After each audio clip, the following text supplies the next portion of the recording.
This is an ABC podcast. Hello and welcome to this week's Health Report with me, Norman Swan. Well, it's been a long election campaign. Some would say it's been a bit tedious. And there's not been that much on health. And what we decided for this last health report before the election on Saturday is that we would try to cover some of the health issues that have not been covered by the campaign, by the major parties. So we've got a panel who know what they're talking about with us today. Dr. Chris Moy, who's Vice President of the AMA and a General Practitioner in South Australia. Professor Stephen Duckett of the University of Melbourne and former Health Programme Director of the Grattan Institute. Dr. Rachel David, who's CEO of Private Healthcare Australia. That's the umbrella organisation for private health insurance. And last but not least, Pat Turner, who's CEO of the National Aboriginal Community Controlled Health Organisation, NACCHO, which is the umbrella organisation for Aboriginal medical services, which are community controlled. Welcome to all four of you. Hi, Norman. Hi, Norman. Pat, you've just had a study done of the economics of healthcare in Aboriginal communities. That's right. We commissioned Equity Economics to look at the gap in health expenditure in terms of what is paid by the government for all Australians and for Aboriginal people. And we have found that for Aboriginal and Torres Strait Islander people, we require an additional $5,042 per head of population in the Aboriginal and Torres Strait Islander community. And that equates to $4.4 billion shortfall in funding Aboriginal health in this country. So $2.6 billion of that is from the Commonwealth and $1.8 is from the states and the territories in terms of what they should be inputting. So this is the gap between, and this is adjusted for the health status of Aboriginal people? Absolutely. So we have just over 2 times the burden of disease that other Australians have on average, and the life expectancy of Aboriginal and Torres Strait Islanders still remains 8 to 9 years below that of other Australians. And we have rates like rheumatic heart disease among our youth, 55 times more likely to die from rheumatic heart disease, 3.7 times more likely to have kidney disease, 3.3 times more likely to have diabetes, 3.2 times more likely to suicide as youth, and 2.1 times more likely to die in infancy. So these are pretty horrific statistics. And what's driving this is the overall lack of funding or equal funding to make up for the health gap because we can't close the gap between the life outcomes of our people until we get at least equal funding as other Australians do on the basis of need. So when these statistics have been put out before, it's been in terms of Medicare and the pharmaceutical benefits scheme, and which is a pretty crude measure of what I presume Aboriginal people need. So in other words, if you're living in Toorak or Vaucluse or Nedlands, you are disproportionately overusing Medicare for your health status, and Aboriginal people are proportionately underutilising, as in fact are elderly people in Australia. So is it just more doctor visits here, or is the money to be spent more sophisticatedly?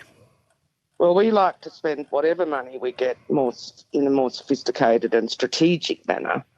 And so in each of our pre-budget Treasury submissions, we've outlined these. And, of course, we've done an election submission to both the major parties and drew their attention to this $4.4 billion funding shortfall for Aboriginal and Torres Strait Islander people throughout Australia. So many of our people hospitalised, and if you just even look at hospitalisation figures from AIHW, I think they were done a few years ago, they're a bit old, but, you know, the 3 main reasons for hospitalisation can be prevented if they get the proper primary health care in the first place. So, and the hospital discharge or what do you call it, leave without, doctor's consent. Signing yourself out, yeah. Yeah, signing yourself out. Some 20,000 Aboriginal people do that a year. And we're really worried about this because of the treatment of Aboriginal people in hospitals and the fact that they have to travel so far away from home. So to what extent has this been addressed by either party, in the major party in the campaign? No, not really. But both, we've had some increases from Greg Hunt for the infrastructure funding, but our sector's nearly 50 years old. Our first health service was set up in Redfern, but our infrastructure needs are so great, almost $1 billion, which we've been telling the government about for several years. So we have got an increase of $260 odd million over the next few years, which is a huge injection, and we're very pleased with that, but it's still a shortfall of, 750 million, if you like. There's been a commitment towards GPs by Anthony Albanese of $1 billion, and so we expect our fair share of that. In fact, we expect at least 6% of that $1 billion to go to ARCHOs because of the health needs of our people. And then there's been bits and pieces of announcements, but it's not really in a overall strategic manner, which is the way that we like to do things. I might come to Chris Moy. I mean, Chris, this is a discussion about primary care. Sorry to get technical for the audience, but it is the cornerstone of our system, the general practitioner, and also all the other healthcare professionals that work in the community. What's missing from your point of view? Well, and that conversation with Pat was almost entirely about primary care. The interesting thing is that her group is on the same group as us, which is the Primary Care Task Force, which was set up by the Liberal government, which spent 2 years trying to develop a thing called a 10-year primary health plan. And wasn't funded in the budget. Yes, which was left on the table, and in fact already had previously had $450 million budgeted, but somehow disappeared into general revenue. And the interesting thing is that last week, after 4 weeks of fluff and bluster about health policy, we saw actually the first major significant announcement that something may actually make the difference in one area, which is primary care, general practice, which was the announcement by the Albanese government of a pledge for $1 billion to really change the way we fund general practice to some degree, evolve general practice. So just talk us through that $1 billion, because Pat mentioned it there. Because the whole principle, we've covered the 10-year reform plan on the health report, is based on changing the model, because Medicare doesn't work very well in general practice. Look, we've had this banal debate about bulk billing rates for so long, and all this is about a $38 rebate to help patients see their doctor. And unfortunately, because of these freezes that have occurred over a long period of time, that $38 has become so behind what it should be. What has happened now is that the way medicine is provided in general practice, or favoured in health economic terms, is a conveyor belt, short transaction, 6-minute type medicine, which is useful for simple problems, but not for the world that we live in now, which is actually where we have a lot of people with aged chronic diseases. So is the ALP, Pat and I used the word sophisticated there, is the ALP planning to spend that $1 billion in a sophisticated way and not just pour money, good money after bad, in terms of the fact that the existing system doesn't work? Well, this is where it's funding the Liberal Party's own plan, ironically, which has been agreed by every stakeholder, AMA, RACGP, all the major stakeholders, including consumer groups, the Consumer Health Forum. But essentially what the idea is to base funding in the future and favour funding on a thing called voluntary patient enrolment, so that instead of actually favouring volume, which is the way it is at the moment, and a transaction as far as the basis of medicine, what it'll be is that people will vote with their feet, and sign up on a voluntary basis to a practice that they believe will provide high-quality care, does provide high-quality care. But as part of that, funding starts to go to those practices that are willing to provide the more time with their patient, more services like allied health and nurses, more after hours, more home visits, those sort of things, which is what people want and need, especially in a world where we have far more chronic disease and aged people who are stuck at home, and to not to favour just this transactional conveyor belt type medicine, but to shift it in the way that people need. So, two questions. One is, what's in the 10-year plan for Aboriginal communities? I asked Pat this before we came on air, and she said it doesn't look as if there's a lot.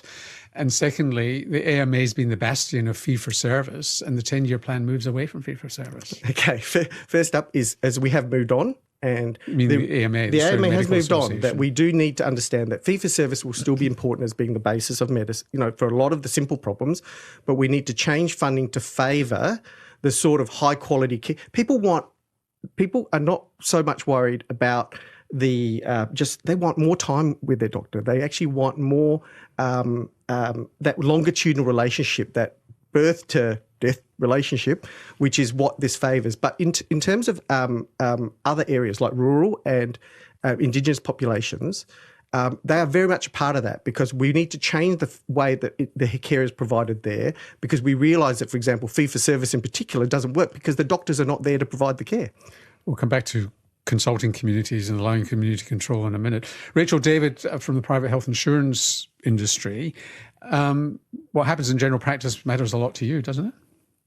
Well, absolutely. The downgrading of primary care and general practice in particular relative to other parts of the health system has had quite a serious impact, particularly with older people that are seeking care for chronic conditions, and they're not being worked up in the appropriate way in, the bulk billing clinics and with the 6-minute consultations. They're often pushed down an interventionist path far too early, and in many cases end up seeing the wrong practitioner for the wrong reasons, and end up with sub-quality care that pushes them back into the system at a later point.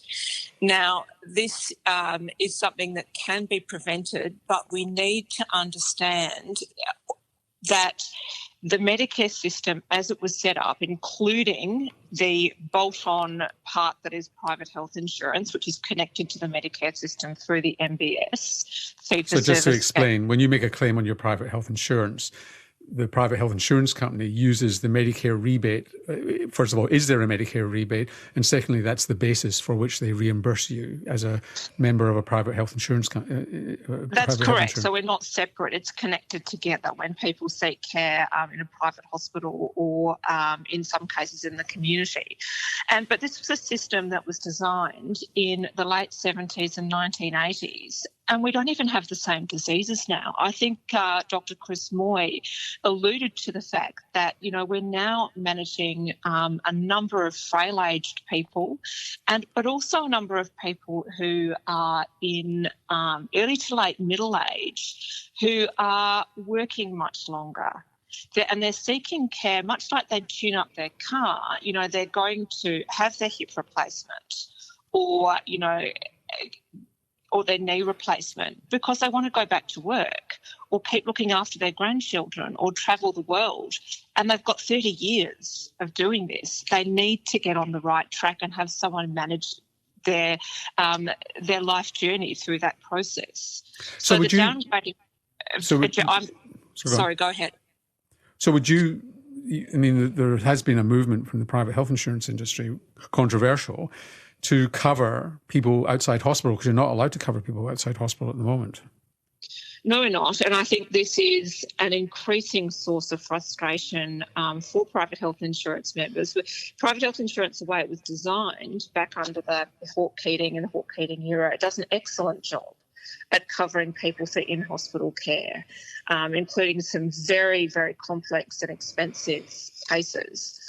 But for out-of-hospital care, people can be left with some extraordinary out-of-pockets for their specialist care. And, even people that need regular GP consults, not only is the GP poorly remunerated by Medicare, but, if they charge out-of-pockets as well, that can really put people off. So I think that what private health insurance can do, if we think about this in a pragmatic way, there is a group of people, 14 million people in the community that are prepared to pay something towards the cost of their care. They would ideally like to have a family doctor that can see them through cradle to grave, as Dr. Moy mentioned. And it is crazy to think that in some way the funding that is generated through private health insurance can't in some way help that process. I don't think. But of course, GPs would argue it creates a two-tier system. Two classes of patients or complexity. You might be with HCF, or it only does that. It only does that if you try and throw money at it through the existing non-fit for purpose MBS system, and if you're always chasing these MBS rebates.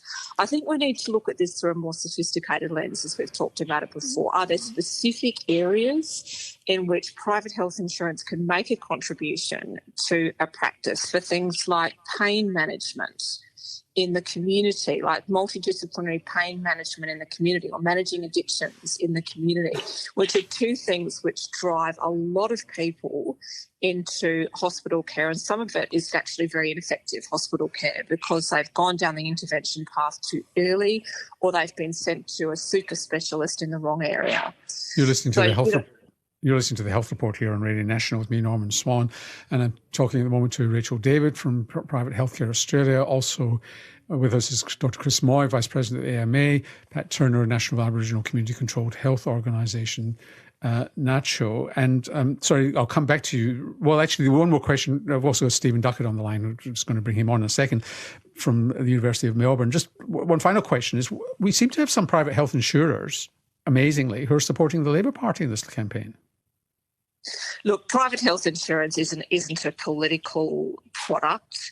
I mean, predominantly the people that purchase private health insurance are women, and they're working women with children, also supporting older relatives. So whatever that demographic chooses to do might be influencing how this is being perceived. So we're here to represent our members, which are health funds, and their members, which are people choosing to take out private health insurance. And professional women are by far the biggest growing group, but they're also the group that's currently disrupting federal politics. So make of that what you will. Stephen Duckett, what's missing from the campaign? So, as Chris said, right up until the end, we haven't had much in terms of primary care, and unless you get primary care right, it is the foundation level of the system. The whole system falls apart. The other thing that's missing from the campaign is the reality of COVID. COVID is still with us. People are still dying from COVID. There are 3 times as many deaths from COVID this calendar year than in the previous 2 calendar years. So it is amazing that we haven't had a lot of discussion about it. Health workers around the country are just overwhelmed at the moment under an enormous pressure. The emergency departments are overwhelmed, partly because the emergency departments were overwhelmed before COVID, but partly because people are getting sick. People have deferred their care during the pandemic, during the peak of the pandemic. They're now coming up for care. The beds are now being used to catch up on elective procedures which were deferred, and yet neither party has mentioned the word COVID. Neither party has proposed any solutions to help deal with the backlog and the overhang. Why do I think it is? Well, I think it's partly because the coalition doesn't want to mention the word COVID because it managed the pandemic so incredibly badly, and Labor doesn't want to mention the COVID because it will be immediately suggested that they want to lock people up and throw away the key and reintroduce lockdown. So, both are embarrassed about it. Stephen Duckett, why there still seems to be a disconnect in both political parties from understanding what determines your health, and what determines your health is to some extent, well, to a large extent, your education, what sort of housing you have, what job do you have. There doesn't seem to be an explicit link amongst the major parties. Is that fair? Well, the Labor Party has put forward a proposal for a Centre for Disease Control, which I think is a bad name. But in their proposal, they have said this is something that's going to deal, amongst other things, with social and economic determinants of health, our housing and economic issues and the social and cultural issues that impact on your health. Unfortunately, everybody has said, this is all about infectious diseases. Well, no, it's not. If it's about prevention, if it's about disease control, we have to think about that broadly, and we have to think about it in terms of someone has to deal with the social and economic determinants of health. We just have to look at COVID, and the death rate in poor neighbourhoods was 2.5 times in wealthy neighbourhoods. So, we saw the impact of socio-economic determinants during COVID, and we see it all the time in the other parts of the system. Chris Moy, let's just move on to another topic which is getting some coverage, but again doesn't seem to have an impact on the campaign, which is what Stephen Duckett referred to there, which is ramping and hospital stress. And you've got this disconnect between GPs who are paid for by the Commonwealth and hospitals that are paid for by the states. And there's no incentive really for GPs to make a difference here. Yes, unfortunately, part of the problem in our health system is all live in silos, we work in silos, and we don't owe each other anything to some degree, and that's actually been part of the problem. But having said that, I think we really do need to shore up general practice. But in amongst all the things like the 10-year plan, there is the possibility of us starting to link results in general practice in terms of improving patients' quality of care for, say, diabetes, which may, if you handle it poorly. But wouldn't it be better with one system? Just give it all to the states and let the states coordinate, pay. That's what Rachel's talking about, isn't it really? Private health insurance have got skin in the game. If they pay general practice for results, it means that, in theory, patients get a better outcome and the hospitals have lower utilisation and your premiums go down or stay the same. You're fundamentally talking about a problem about federation, which has actually blocked a lot of this over time. I mean, Kevin Rudd tried this a while ago, and that actually blocked a lot of things. And the problem is it is an issue of people not having skin in the game of the results of a patient when it's easy to transfer a patient to the next port of call. But I think the thing is that what you can do is actually try to make sure that the funding is such, for example, in general practice, the way head down the line of 10-year primary care, but also make sure that up the other end, we start actually talking with each other. So that, for example, I'll give you an example. A lot of the funding in hospital funding, for example, does it favour, for example, even we were talking about private, for them working with general practitioners to try and work together as a team to try and stop that patient who's got a complex illness ending up in hospital later. And there is great opportunity for that, which is a discussion where we start to need to be a little bit more innovative and actually see how we can actually make the funding actually fit the model that we want to be. But the system's broke. Pat, I might come back to you, but it is about what determines health, and nowhere is that more acute than in Aboriginal communities. And I was challenging Stephen Duckett that nobody seems to be talking or understanding at a party level whether or not the fact that something like housing has an enormous impact on this. What are you observing in terms of the campaigns and the promises by government? Well, I think it's been pretty weak. I think that the Labor Party has said something about social housing, but for home ownership, and the coalition or the Liberal Party's policy allowing people to access super, well, it'd be nice to have a job so our people could get super for a start. It's also a fact that we don't have a lot of private health insurance holders because of the poverty in Aboriginal and Torres Strait Islander Australia. But the social determinants of health have been a key part of the agenda of Aboriginal community-controlled health from the beginning, because we know how much housing and overcrowded housing and unhealthy housing impacts on the residents of those places. So Housing has always been a key issue. We have a policy on housing for health, and we advocate that at every opportunity with government to fix these underlying causes. I don't think you can separate housing and environmental health. I think they go hand in hand together. Like our model of care is a comprehensive primary care model, and primary care being people having access to the medical care when they want it and need it as close as possible to where they live. And we have a multifaceted system where we're able to provide allied health services as well as, and our Aboriginal health workers, of course, play a key role in our service delivery. But housing is absolutely fundamental, and the pandemic has shown that up in every Australian's lounge rooms. And, you know, blind Freddie could see how much needs to be done to fix Aboriginal housing in this country. And that's the fault of the Commonwealth and the states and territories.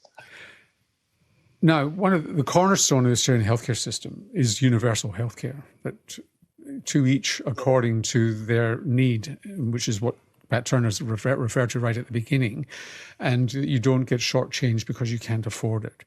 How much is that under threat at the moment? Rachel David? Because out-of-pocket costs are thought to be one of the causes of the threat to universal healthcare.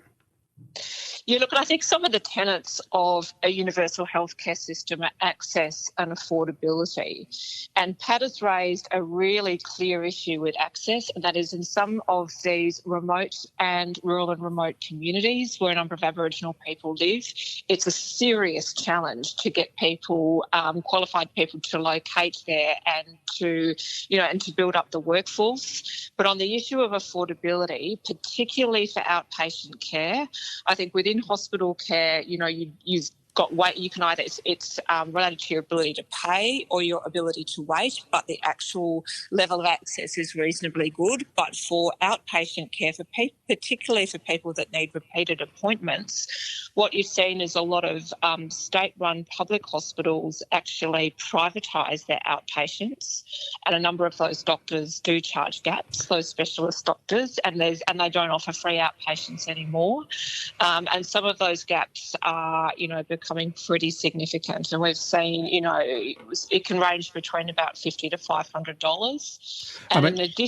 And in addition to that, you've got the diagnostic tests that come on top of that. And for some of the quotes that we've seen around the place for diagnostic imaging, for instance, as an outpatient, are pretty significant. Stephen Duckett, we haven't got much time left, but to what extent is universal healthcare threatened in Australia, do you believe? The out-of-pockets that Rachel and Pat have been talking about are a serious problem, especially for specialists. And as Rachel said, the state government, which used to provide public hospital outpatient services, has often cut those. And so people are either having to find big sums of money to see a private specialist or waiting months or years for public hospital outpatients. And it's something that government, whoever is elected on Saturday, needs to address. Well, we've certainly scratched the surface. Thanks to our panellists, Chris Moy, South Australian General Practitioner and Vice President of the Australian Medical Association, Stephen Duckett, formerly of the Grattan Institute, now of the University of Melbourne, Rachel David of the Private Healthcare Australia, of the private health insurance industry, and last but not least, Pat Turner, who is CEO of the National Aboriginal Community Controlled Health Organisation. This has been The Health Report. I'm Norman Swan. See you next week. You've been listening to an ABC podcast. Discover more great ABC podcasts, live radio and exclusives on the ABC Listen app.